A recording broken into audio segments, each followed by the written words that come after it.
Hi, welcome to 9.9 Comics with Chris and Kyle. I'm Kyle. And I'm Chris, and today we'll be talking about comics getting released October 10th of 2018. Yup. I'm going to start out today, and we're going to start with the big two with Marvel Comics and the release of X-Men Black Mojo #1. So this is going to be written by Scott Aukerman and various other writers, art by Nick Bradshaw and various other artists, and cover art by J. Scott Campbell. Look at that.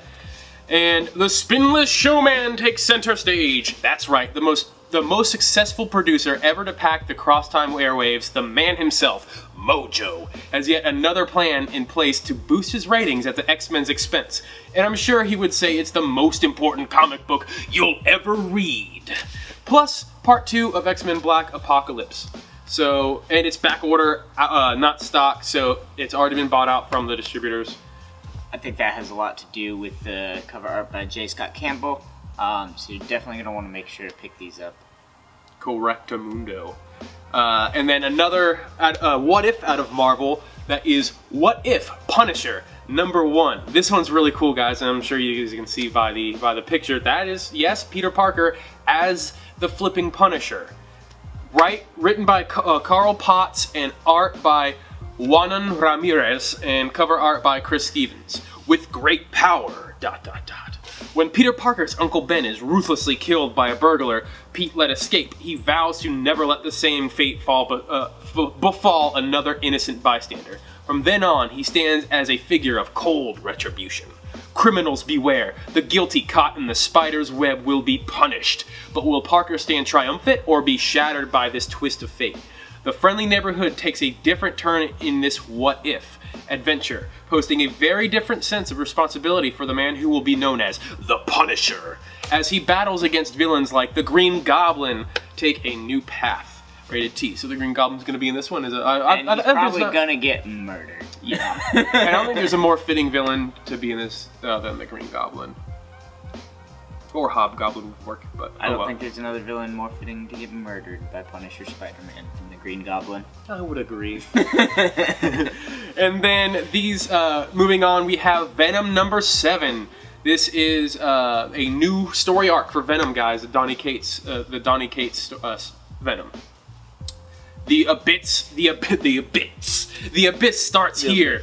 Just when you thought the blockbuster story of the summer couldn't get any more intense, Donny Cates and special guest artist and Venom veteran Ivan Coelho, Venomverse and from Venomverse and Venomized, turned the story on its head again. But face front, true believers, because it won't be dragons and god hosts and breakneck action this time. No. This time, Donnie and Ivan are putting Eddie Brock through an emotional meat grinder, the likes of which haven't been seen in the Marvel Universe ever before. This is we're talking about this one not only for the new story arc, but because of the Battle Lines variant. Check that out, guys. So the Battle Lines variants are actually a really big deal. We've already had some come out from last week, and they're basically just a way for Marvel to show off lesser-known artists for cover art. And cover art is a place you really want to be when you're an artist. It's the first thing people see. It's a dream for most artists, at least. Not everyone's. It's great because with cover arts you can spend more time on the cover, and not having to worry about the inside. Right, art. and you can really show off your talents, and this is why it's really good, and it's good for this show because if you pick up the Battle Line variant and this artist blows up like the Ghost Rider from last week, then you have a really good early on piece from him. Correct. And this one is already back order out of stock as well. Right. This isn't the only Battle Lines variant we're going to be talking about today. There's actually a few more. Also, Venom. Speaking of Venom, we have Amazing Spider-Man #7, whose cover art done by Sujin Joe. Did we say who did the? It's the same guy. All of them are Sujin Joe right now. Not all of them. Not all of them. Venom was done by Sujin Joe. Then, of course, Amazing Spider-Man #7 is done by Sujin Joe, and it's a cool little. Basically, it's not the pose, because that pose is fairly common in Spider-Man. It's his style, the flair, the Sujin Joe's flair, and I really like it. It really pops out at you, the way he uses white balance. Also back order, not stock. These are the Battle Lines variants, so that's a good heads up for you. Another one getting a Battle Lines variant is Immortal Hulk #7, cover art by Max Lim. And it's, as you can see, you've got Bruce Banner. Bah! That one's the Hulk. Don't get him confused. The Hulk will smash. Same thing. This one again, back order, not stocked. These are being bought very quickly. And if you didn't see the first ones that came out, all of these are virgin covers. Right. Correct.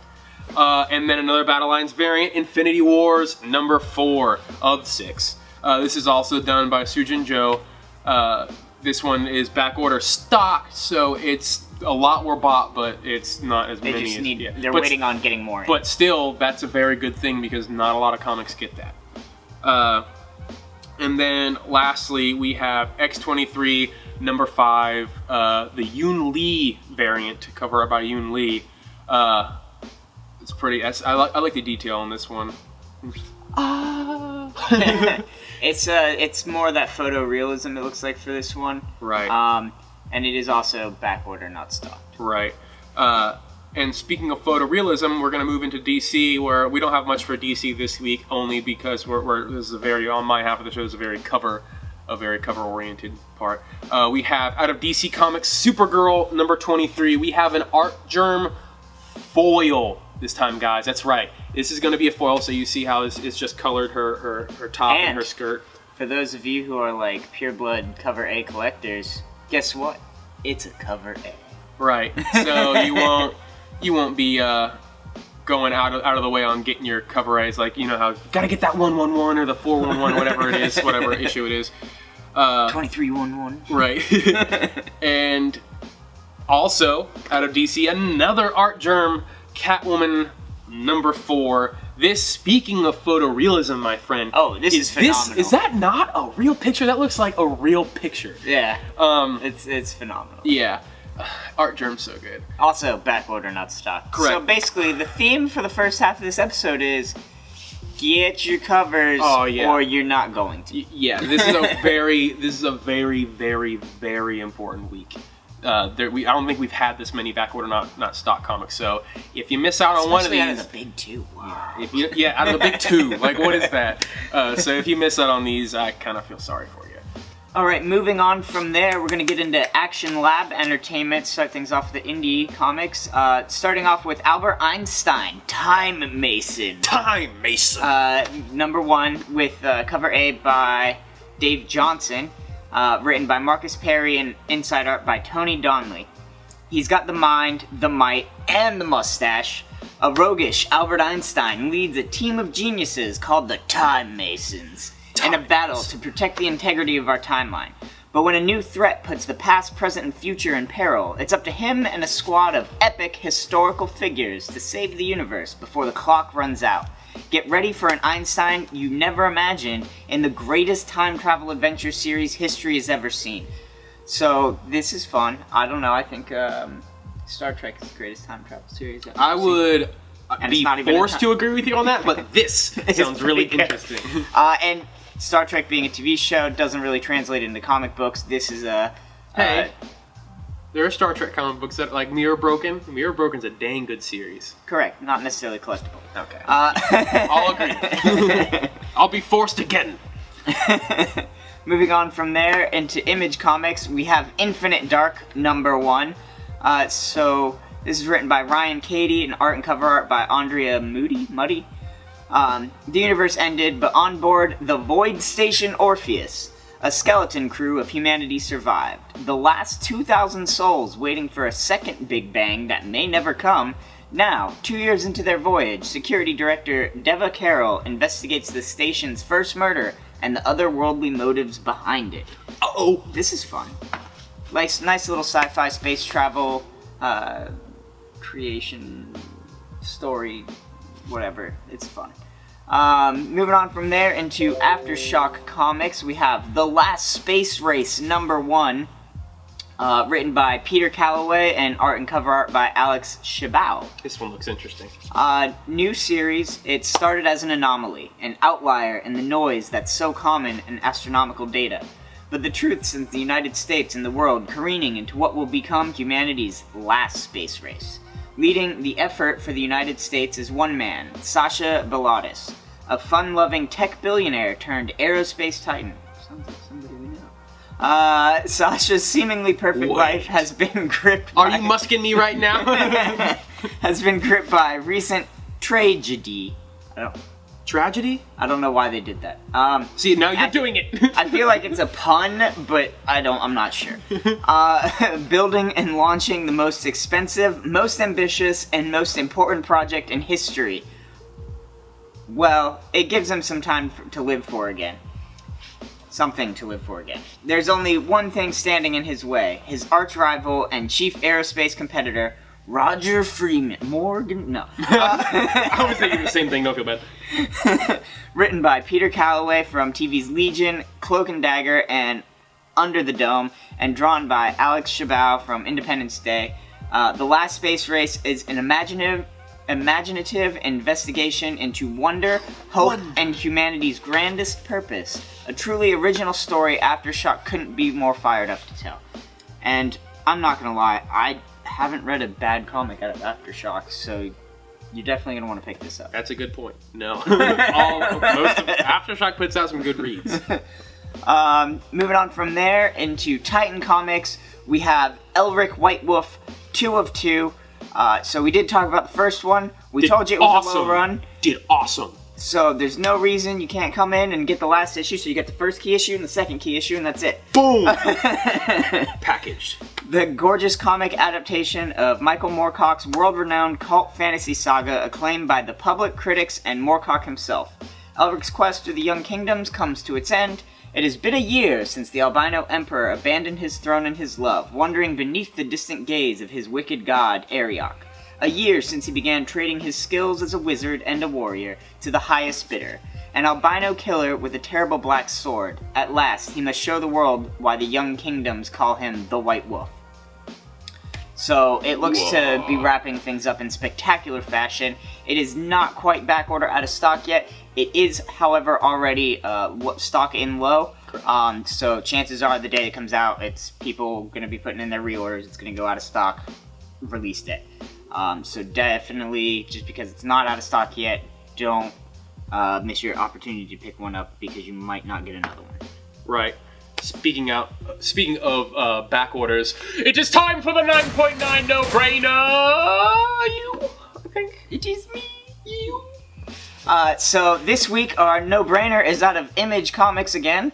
I wonder when this was going to happen. I've been waiting on it. Yeah, it's been a while. A lot of Marvel and DC. Yeah. So Murder Falcon #1. Murder Falcon. Sorry, I cut it on that. Cover A by Johnson and Spicer. Written by Daniel Warren Johnson. Art and cover art by Daniel Warren Johnson and Mike Spicer. So from Daniel Warren Johnson, the creator of Eisner-nominated series Extremity. Comes Murder Falcon. Murder Falcon. The world is under attack by monsters, and Jake's life is falling apart. No band, no girl, no future. Until he meets Murder Falcon. Murder Falcon. He was sent from the Heavy to destroy all evil, but he can't do it without Jake shredding up a storm. Now, with every chord Jake plays on his guitar, the power of metal fuels Murder Falcon. Murder Falcon. Into an all-out kung fu fury on those that seek to conquer Earth. It's time to shred. That's how guitars sound, right? Yeah. I think so. Yeah. So this item is backorder stocked, which means that the distributor just didn't get enough. Right. Exactly. But the print run isn't out of print yet. Right. So, with that being said, if you don't get one this week, you might not get a chance to get one till next week, and then by the time you do get a chance to get one, it'll be sold out again. So, It's a really confusing situation to be in for them. But you're definitely going to want to come in and pick up a Murder Falcon #1. The concept of getting stronger because some kids playing I can't wait to read this music. so much. I can't wait to read it so much. It's so good. So I'm really looking forward to it. And I think that about does it for the no-brainer. Correcto. Just wanting to remind you to make sure to come join us October 13th for the Walking Dead 15th year anniversary. We are having a barbecue grill going out front with free hamburgers, hot dogs, and beverages, plus a huge sale on Walking Dead merchandise, as well as other back issue comics, statues, and figures. The big reason are going to be these 15th anniversary blind bag editions that do not come out on Wednesday. They come out this Saturday for Walking Dead Day. You will not get one if you're not here, so just another reason you need to come out for this. There's a set number of variants for each blind bag, and you don't get a say in the matter. Correct. You might get a number 1. You might get a number 6, which I believe is Death of Shane. You might get a number 9, which I think is First Michonne, or is it 19? There's a 9 in there somewhere. Anyway. Yeah, so we're getting, so the potential comics you can get are Walking Dead number 1, Walking Dead number 2, number 7, 19, 27, 48, 53, 92, 98, 100, everybody's favorite issue, 108, 127, 138, 167, another key issue. Yeah, Death of I have like Andrea. 4 or 5 of those already. All of them are keys. All of them are key issues, but some of these I actually know what happened in. Also, each blind bag variant could be different, like a virgin Yeah, cover. right. And So stuff like there's that. a set number of variants for each blind bag variant, so you really don't know what you're going to get. They're reasonably priced. They're already being sought after through the internet peoples. Interwebs. And we don't even know what they look like yet. So Right. if that doesn't give you an idea that you need to at least get a couple of these, I don't know how to help you anymore. Right. I really hope I want to. Yeah, it is. I would like to get at least It is number 19. Michonne is first appearance of Michonne is number 19. I at least want to get a 19, a number 2. 19 Scott Campbell. Oh. So I want a 19 and number 2 and issue 100. I already have 100, but that's one of my favorites. Death of Glenn. First appearance of Negan, Death of Glenn. First Yeah. appearance of Negan, Death of Glenn. It is one of the bigger key All right. issues. So that leaves us with the honorable mentions. The Honorable? Honorable. The Honorable H. Solos. H2O. We have Bully Wars number 2, Crowded number 3, Devil Within number 1, House of Whispers number 2, Infinity Wars number 4, Project Superpowers number 3, Weatherman number 5, Wonder Woman number 56, a Witching Hour tie-in, and it is also a foil cover. Those foils look so good, especially They're that so Green good. Arrow Oh, one and, like, with the I- accents. I'm not somebody that buys Green Arrow comics, but that was just an Yeah. incredibly Perfect use of stylish, foil. well done foil. Perfect use of foil. Very, very. And with Wonder Woman 56 being a Witching Hour tie-in, which means there's a tie-in to Justice League Dark events going on, probably going to want to pick it up, especially after Witching Hour at number 1 did so well.